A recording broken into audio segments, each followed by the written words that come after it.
By the time humanity was invited to sit at interstellar councils, the older powers had already decided what sort of species Earth had produced. Humans, they thought, were noisy. Too many languages, too many flags in their history, too many methods, too many arguments. Their ships looked practical instead of elegant. Their stations were built with handholds everywhere, emergency lockers in every corridor, and repair access panels so broad and frequent that some alien engineers mistook them for signs of poor workmanship. Humans wasted mass on backup systems, hidden cabling, extra seals, manual overrides, and stores of water that seemed excessive, until one understood what else water could do, besides keep people alive. The older powers admired refinement. Humanity had learned survival. That difference did not seem important to most of the galaxy until the disaster at Astervault Station. Astervault was not beautiful. It hung in the Davari Reach between a red-gold star and a belt of dark debris, a knuckled ring of industrial modules joined to research spines and docking arms. It had been built for survey work, ore assays, stellar monitoring, and the sort of frontier science that could become profit if it survived long enough to be named respectable. Humans had helped finance it. The Tazhor had supplied the navigation systems, outer survey craft, and deep field mapping teams. Several other minor powers had taken shares and then promptly lost interest, which was how such places usually worked at the edge of settled space. For 3 years, Astervault had been ignored by everyone important. Then the star misbehaved. It had always been volatile. That was why the station existed. Volatile stars taught useful lessons if they did not kill the students, but on that particular cycle, the warning models ran behind reality by just enough to matter. A flare burst outward. Charged particles raced across the inner system. Radiation alarms outran speech. Shielding shutters began to close across Astervault, but some survey skiffs and service craft were already too far out.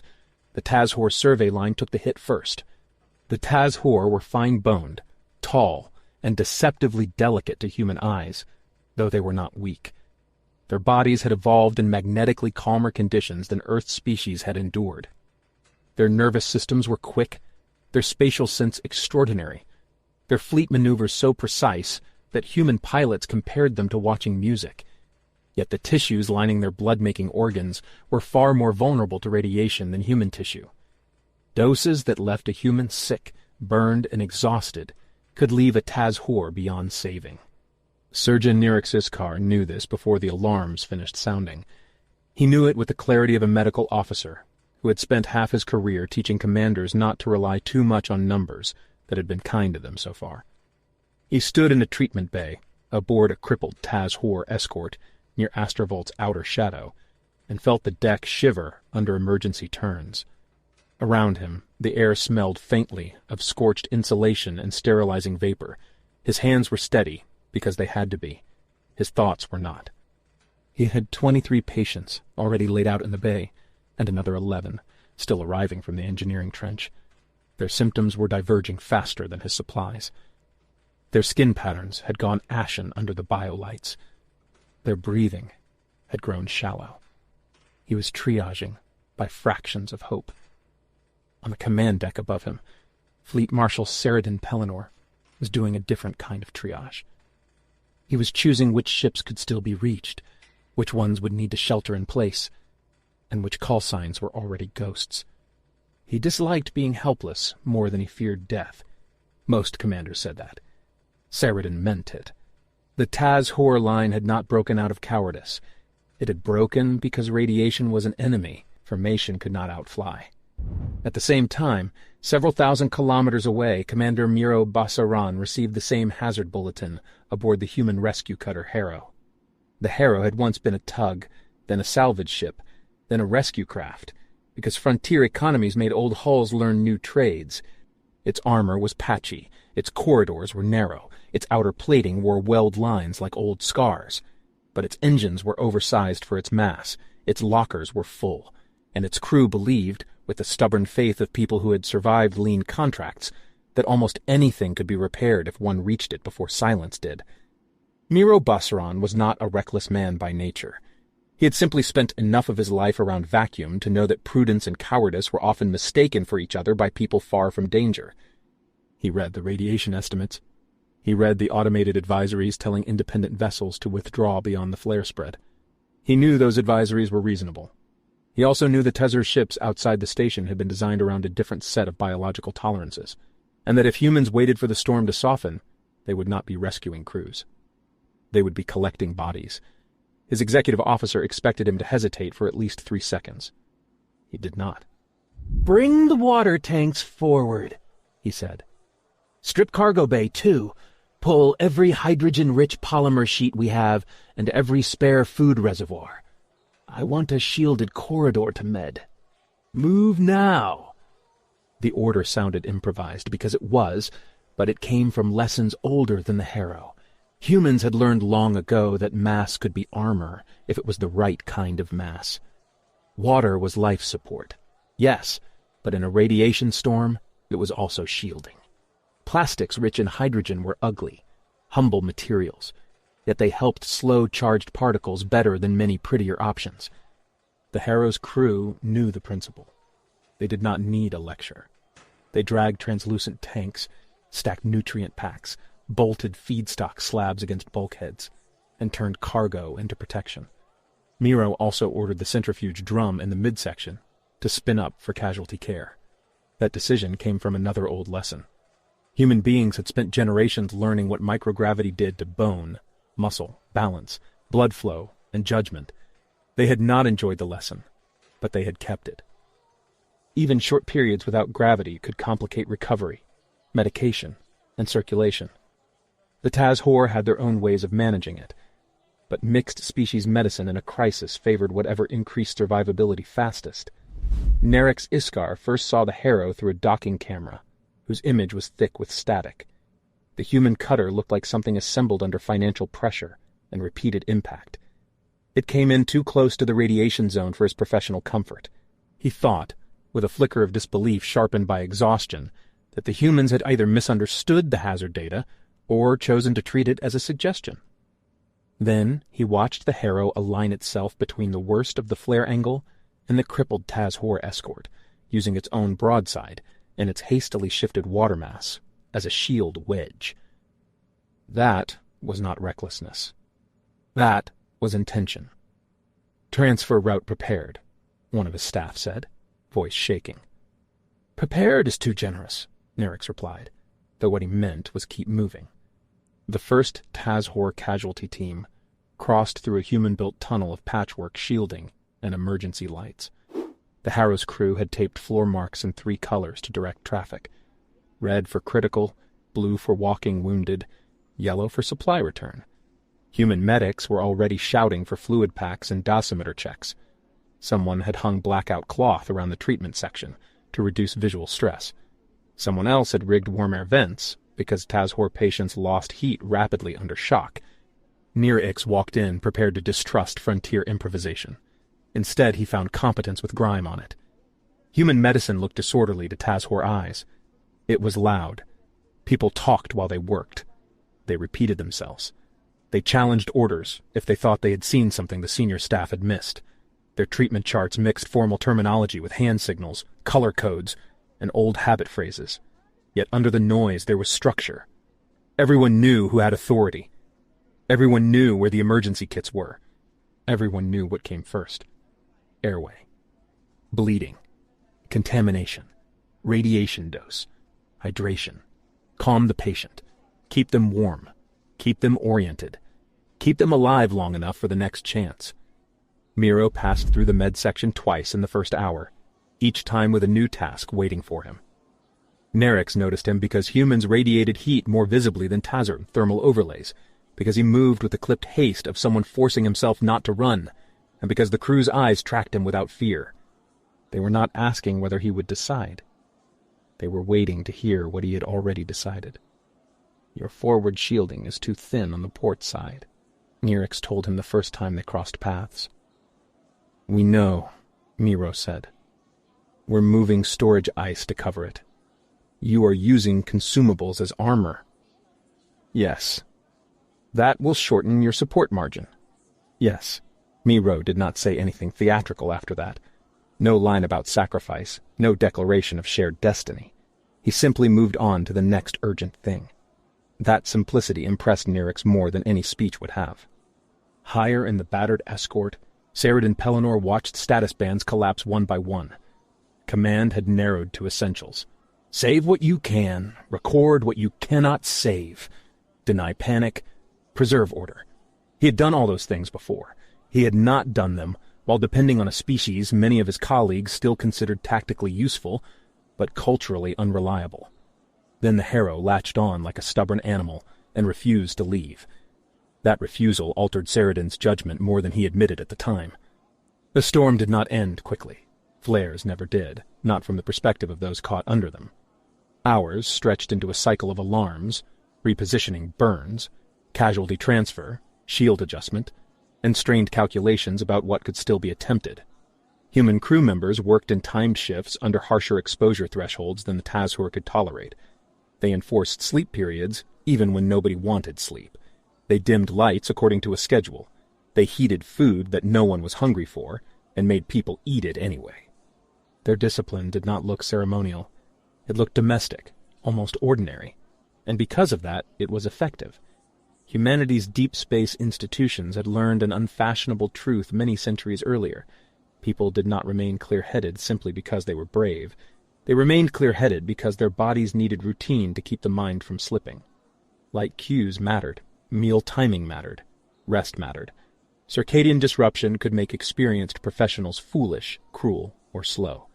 On Earth, those lessons had come from orbital labs, polar stations, submarines, and every sealed environment where fatigue could masquerade as confidence.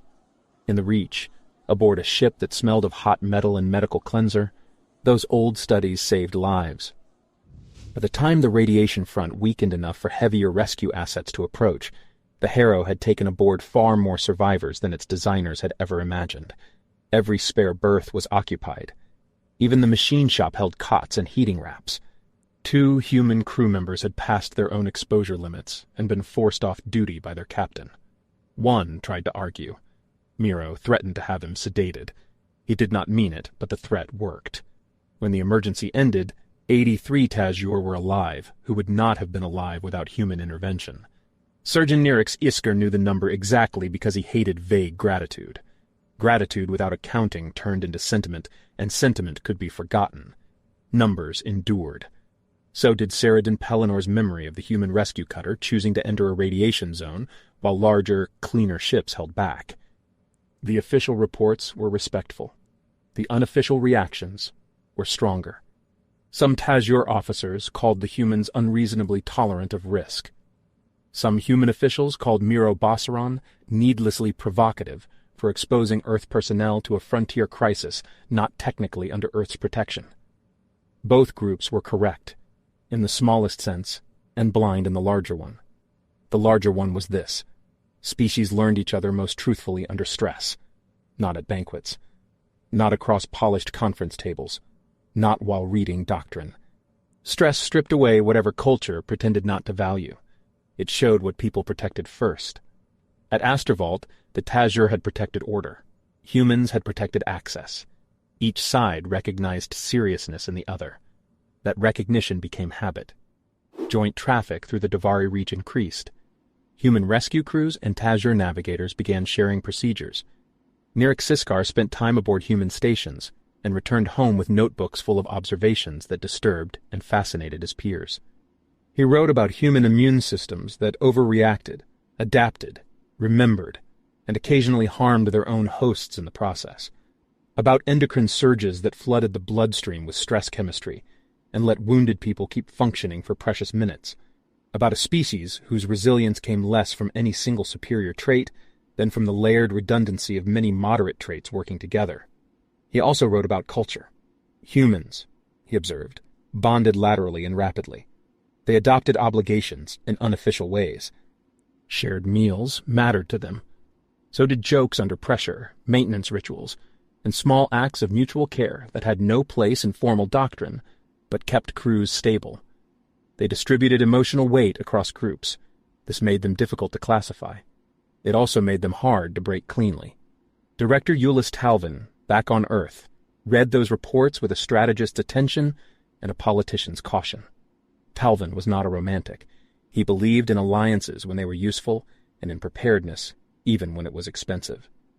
He had risen through orbital defense planning by being less impressed with speeches than budgets. Yet he noticed the same thing Neryx had noticed from another angle. The Tazhor did not merely respect human competence after Astervault. They had started to place moral weight on human actions. That was rarer, and potentially more durable. Talvin encouraged data exchange, rescue coordination, and quiet military liaison work. He did not press for a formal alliance because Earth was still divided on how visible it wished to be. Humanity had expanded fast around its home system. Lunar refineries were turning regolith into useful alloys. Old asteroid mining infrastructure was being repurposed into logistics chains. Deep space arrays watched incoming traffic farther and better every year. Earth was no longer fragile in the old sense, but it was still consolidating. Talvin preferred strength before promises. Miro Basaran, who cared little for the tempo of ministers, continued working the frontier. By then he knew Saradin Pelennor well enough to understand that the Tazhor commander hid affection behind discipline. He knew Neryx's irritation usually meant respect. He knew wing leader Seda Mavic by her flying. Exact, impossible-looking turns executed with the certainty of a musician striking the right note before anyone else heard the song. The Tazhor learned that humans liked names for ships, cursed at inanimate systems without shame, and treated civilian craft as future military assets, whether or not anyone admitted it aloud. They also learned that Miro Basaran would stop to help almost anyone, unless he had already promised the same hour to someone more desperate. That trait made him beloved by crews and troublesome for schedules. Then pressure rose at Glassmere Colony. Glassmere was the sort of place empires ignored, until somebody wanted to own the root behind it. It sat on bad soil under a pale sky, rich in volatiles, and strategically dull enough to be useful. Human homesteaders, mixed traders, and a minority Tazhor quarter had built it out of prefabs, grit, and unreasonable optimism. Children grew there, or moved through there. It had become, by the ordinary miracle of persistence, a real home. The Vorqen hegemony saw something else. The Vorqen did not think of themselves as cruel. They thought of themselves as efficient. They preferred pressure to slaughter, intimidation to war, and strategic isolation to glorious battle. Their diplomats called this stability. Their admirals called it shaping the field. They believed rising powers should be offered a place beneath an existing order before they developed independent confidence. If those powers resisted, a carefully demonstrated loss usually corrected the matter. Glassmere was selected for demonstration. Trade inspections became harassment. Outer shipping vanished. Patrol craft without transponders shadowed local traffic. Communications interference increased just enough to make every call uncertain. People at the colony started sleeping in clothes they could run in. Local leaders asked Earth for reinforcement. Earth sent statements, review panels, and insurance advisories. The Tazhor sent escorts. Saradin Pelennor did not call it defiance in public, but it was. He committed ships to evacuate vulnerable civilians and stabilize the route. He knew the move might trigger the very confrontation he wished to avoid. He also knew what happened when bullies were given frightened silence. Miro Basaran volunteered the Harrow before anyone asked him. Glassmere isn't a war zone yet, one Earth official warned. That depends who you ask, Miro answered. The evacuation began under the polite language of humanitarian transit and the unmistakable geometry of danger. Freighters were converted into passenger haulers. Colony families boarded with blankets, document drives, heirlooms, pressure masks, and the stunned faces of people who had been told to be practical about losing everything. Tazhor escorts formed moving walls around the convoy. The Harrow drifted among them like a workhorse among cavalry, ugly and indispensable, hauling coolant, spare power cells, and anyone too sick or old for standard transfer conditions. Neryx Iskar supervised medical intake across 3 vessels, and hated the helplessness in civilians' eyes more than battlefield wounds. Wounded soldiers at least understood sequence. Refugees understood only subtraction. Seda Mavic flew screen patrol through the outer dark, tracking signatures that flickered at the edge of certainty. She knew an ambush when she felt one coming. The Vorqen had a style. They liked angles that looked accidental until the trap closed.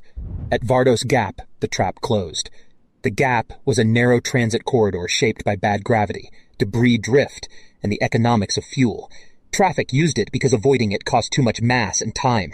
The convoy entered in disciplined order. For 4 minutes, everything held. Then hidden emitters woke. Sensor ghosts bloomed.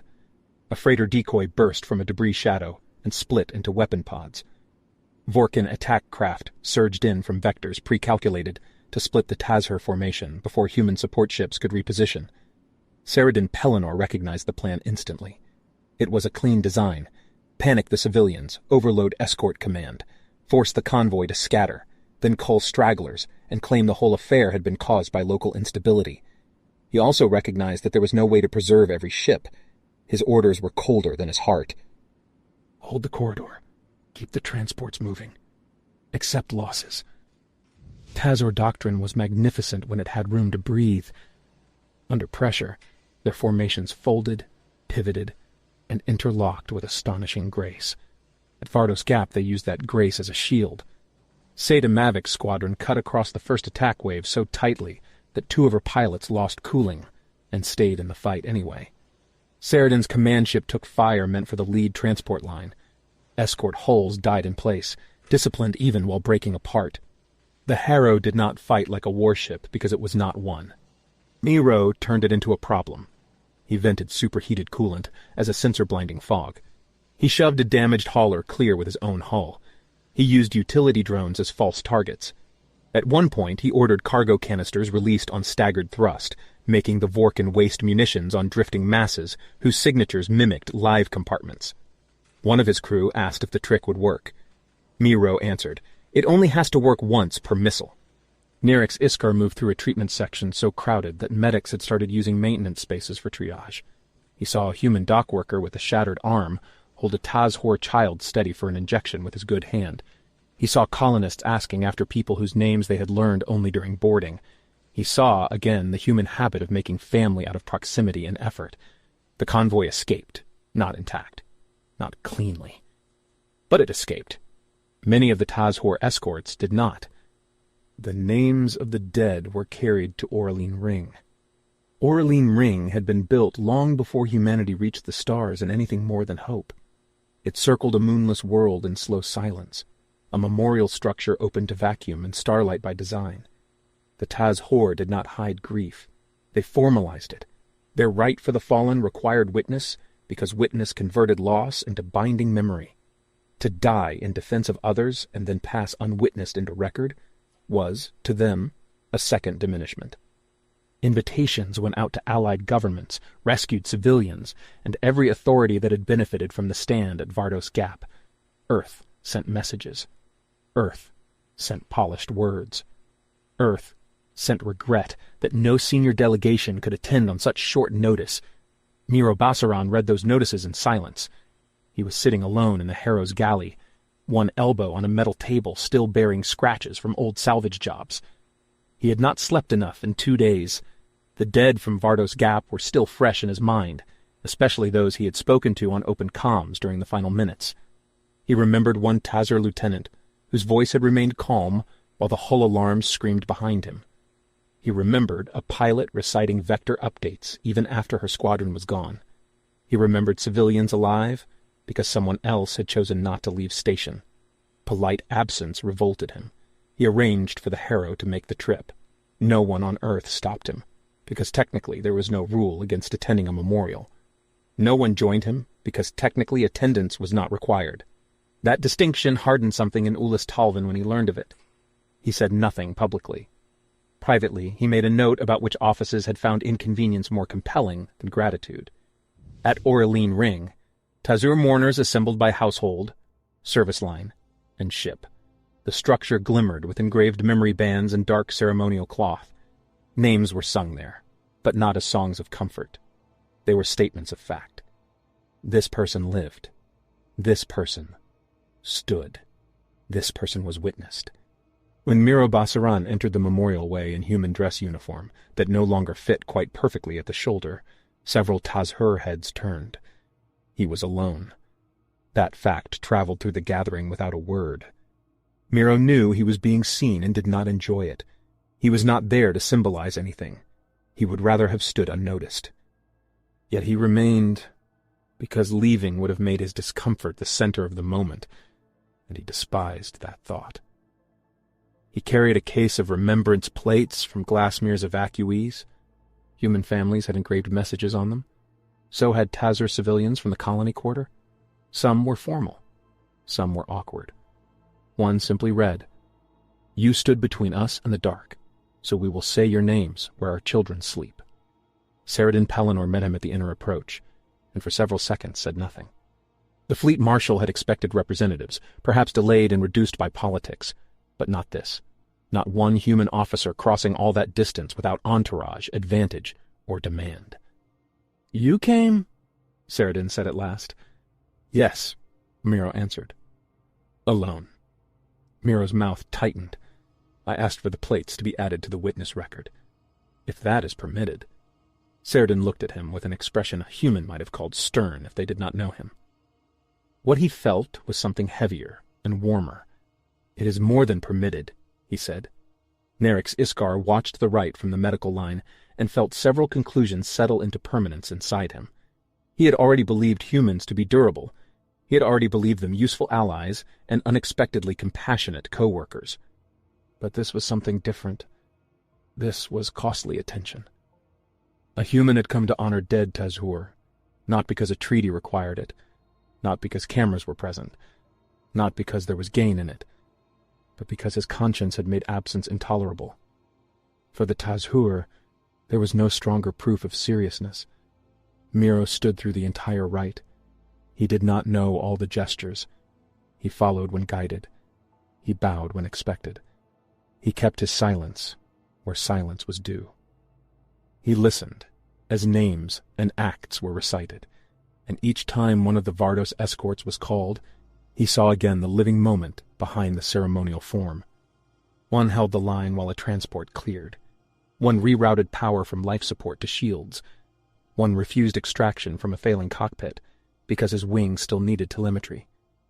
One, young and almost unnoticed in the broader war nobody had yet admitted was starting, died because she stayed in formation 12 seconds longer than survival allowed.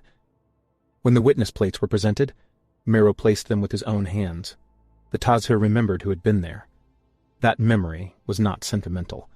It was political, military, familial, and sacred all at once.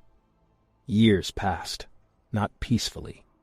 Space never granted peace, only intervals in which preparation could masquerade as calm. Earth built. The moon became louder with industry. Regolith was smelted into structural metals. Shielding blocks, truss segments, and habitat shells rose from dust and engineering patience.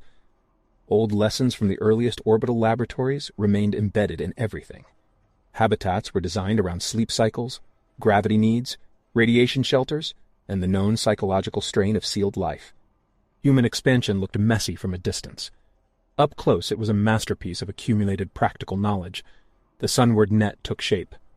Layered defense platforms, sensor pickets, command relays, kinetic intercept systems, and civilian assets quietly designed for rapid conversion. The Peregrine Array extended humanity's sight farther into deep approach lanes. It was not magical. It did not predict the future. It simply combined better tracking, orbital mathematics, shipping behavior analysis, and the stubborn human habit of asking what a hostile force would need before it asked what a hostile force would do.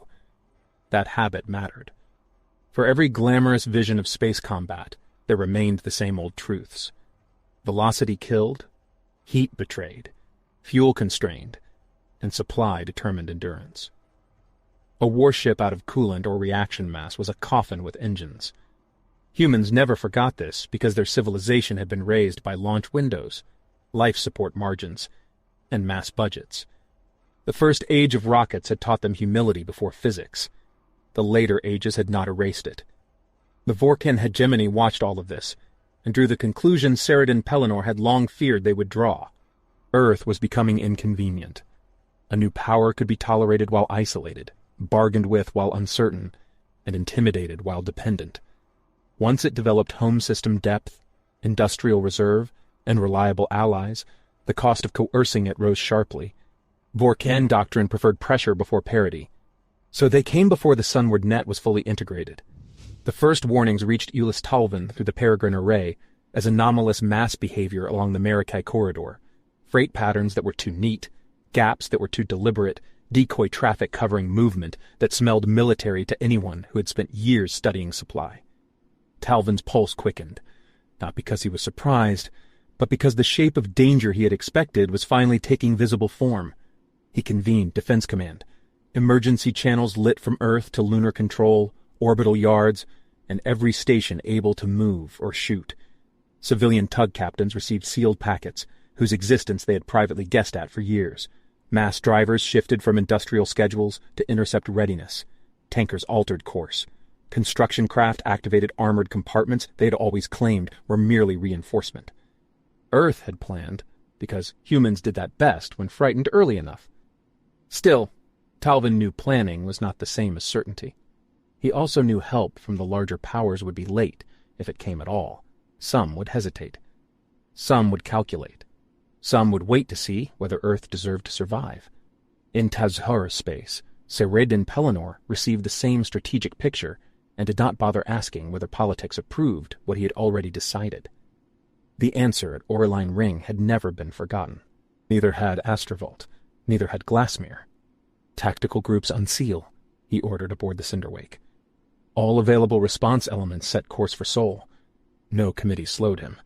Tazhor command culture valued process, but it valued remembered obligation more. Seda Mavic smiled once, sharply, when the order came. She had expected it. Neryx Iskar, now attached to the fleet medical staff, closed the report he had been reading and began casualty preparation, with the practiced dread of a physician who had learned not to waste time wishing history kinder. The Vorqen crossed into the outer system, under assumptions that had worked for them elsewhere. Strike fast. Break sensors. Force the defender to commit too early. Demonstrate superior reach. Offer terms before the second blow. Intimidation worked best when wrapped in inevitability. Instead, they found a system that refused to act like a passive target. The Peregrine Array fed approach solutions to every relevant command node. Civilian telescope platforms and mining watch stations supplemented tracking. Human orbital mechanics teams, many descended professionally from traditions older than any interstellar state, mapped likely transfer arcs and interception windows with unforgiving clarity. The Vorqen could maneuver, but they could not change the basic mathematics of movement around a star. No one could. Talvin used that. He seeded uncertainty with cheap mass. He turned logistics into a weapon. Industrial tugs disappeared from harmless traffic lanes and reappeared pulling dense bundles of alloy and slag onto calculated drift paths. Lunar launch systems began throwing not glamorous superweapons, but clouds of high-speed, carefully timed intercept material that forced the attackers to burn fuel, expose radiators, and alter formation. This was not heroic in the storybook sense. It was more dangerous than that. It was engineering under war conditions. When the first Vorqen spearhead tried to cut inward toward the Earth-Moon traffic band, they discovered tankers parked where tankers should not have been. Those ships carried water enough to serve whole stations.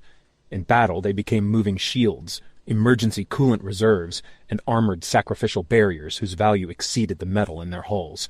Human planners had remembered that water absorbed radiation, stored heat, sustained crews, and could be pumped where armor failed. In peace, it kept people alive. In war, it kept them alive longer. Then the Tazhor arrived. The Cinderwake emerged with her consorts at a point so aggressive that several human officers believed, briefly, that Seredin meant to die there. He did not. He simply understood timing. The first Allied fleet into a battle set the emotional truth of the alliance, and he intended no ambiguity. When Earth's defense networks confirmed Tazhor transponders, something changed across hundreds of human channels at once. Relief did not make people careless. It made them fierce. They came, one exhausted controller whispered in Lunar Traffic Command, though nobody there needed the words. Seredin Pellinor took the exposed outer angle because that was where Tazhor discipline mattered most. His ships moved in layered precision, peeling attack vectors away from Earth's inner lanes, forcing the Vorqen to fight for position rather than confidence. Seda Mavic led pursuit screens that seemed to know where hostile craft intended to be before the craft themselves had committed. In truth, she knew doctrine, reaction limits, and fear. All pilots revealed themselves in the same ways under pressure. Miro Basaran had been recalled from frontier assignment months earlier to assist with emergency integration planning, which meant that when the war came he found himself once more aboard the Harrow, now upgraded and still inelegant, operating near the line where order defense dissolved into salvage, rescue, and ugly opportunity. He hated that the work felt familiar. The Harrow threaded debris, recovered damaged crews, shoved disabled platforms clear of collision courses, and deployed decoys exactly where bigger warships had no time to bother. Miro understood something many pure military commanders did not.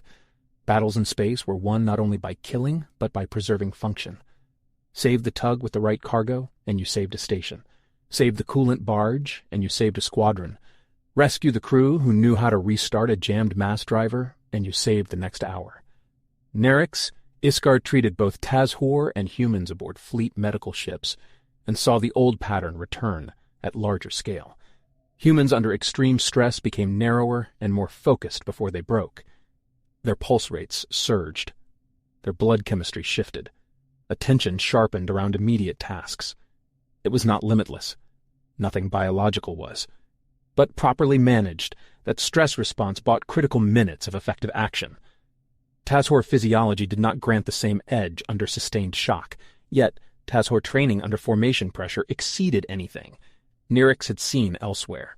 Each species compensated for the other's weakness. Together, they were more difficult to unravel than the Vorqen had predicted. The decisive turn came when the Vorqen attempted a spear thrust through a gap that did not truly exist. Talvin had left that gap on purpose. It appeared in the Matrokai approach solutions after several hours of grinding battle and escalating losses. A route opened between damaged pickets and overworked intercept lanes. It seemed to bypass the densest human defenses and angle toward the infrastructure linking Earth, lunar industry, and the command corps coordinating the sunward net. Any aggressive admiral would take it. The Vorqen did. Saradin saw the commitment and understood Talvin's intent instantly. Seda Mavic received the intercept packet and did not question it. Miro Basaran, closer than he liked to the projected killbox, read his piece of the plan and muttered a curse that would have offended formal company. The trap was brutally simple. The apparent weakness existed because several human logistics vessels had altered mass profiles, transponder signatures, and heat output to resemble crippled support craft, clogging the lane. In reality, they were positioned around pre-staged kinetic loads released minutes earlier on, silent drift. The loads were not guided miracles. They did not need to be. At those velocities, properly timed metal was enough. Sedah's squadron harried the Vorqen spearhead just hard enough to keep it accelerating along the desired path. Saradin's outer groups denied lateral escape. Tal then held his central fires until commitment became irreversible. Miro used the Harrow and 2 utility tenders to push the disguised logistics ships into final alignment, a task half towing, half prayer, done so close to hostile burn lines that one tendon of fear ran through every person aboard. Then the lane collapsed into impact, shrapnel, and desperate heat. At orbital velocities, mass did not care about pride. The Vorqen spearhead shattered. Forward ships died outright. Rear ships plowed into debris fields they had no room to evade. Radiators flared. Hulls vented. Formation discipline failed. The sunward net, finally synchronized end to end, struck the broken wave with everything Earth had kept in reserve. But the cost was not abstract. The Cinderwake took a brutal hit while holding the outer wall. One of Seda Mavic's escorts vanished from tactical displays so quickly that grief had no time to prepare itself. Human stations burned. Civilian crews died at posts never meant to become front-line positions. Several Tazhor ships were lost while screening Earth, rather than retreating to preserve their own fleet core. They stood in front. That fact passed from display to understanding across the whole human defense force. By the time the surviving Vorqen elements withdrew beyond effective engagement, Earth was alive, battered, furious, and no longer imaginable as isolated. Later, when exhausted leaders tried to summarize why the battle had turned, they spoke of logistics, orbital prediction, distributed defense, multi-species coordination, and strategic deception. All of that was true. Physics had mattered. Industry had mattered. Preparation had mattered. So had memory. A species had once sent one man to a place of mourning when absence would have been easier. Another species had remembered. The memorial for the dead of Earth's defense was held in orbit with both worlds visible. The blue of the planet below, the hard white of lunar infrastructure farther out. and among the gathered ships the unmistakable silhouettes of Tazhor hulls scarred from battle. This time humanity did not send polished words and stay home. This time Earth came in numbers. Ulis Talvin presented the Alliance Charter before representatives of both fleets, his voice controlled and plain. He did not dress the moment in rhetoric, because he understood that some truths were diminished by ornament. Sarid and Pellinor accepted the charter with equal restraint. Only afterward, in a quieter exchange that many overheard and none interrupted, did Saradin look at Miro Basaran and state what both men already knew. "The document is timely," the Tazhor commander said, "but the decision was made earlier." Miro glanced toward the memorial lights burning for the dead and gave the smallest nod. Years later, children on Earth learned Tazhor remembrance forms in school, not as an obligation, but as a sign of respect. In Tazhor navigation records, the Sol system acquired a protected designation usually reserved for kin-bound space. Traders noticed it before politicians admitted what it meant. Humanity had survived because it could endure hardship, improvise under pressure, and turn old scientific lessons into tools when the universe became violent. Those were real strengths. The galaxy had finally seen them. But the deeper strength was simpler, and stranger, and harder to imitate. Humans showed up, and sometimes that changed the fate of worlds.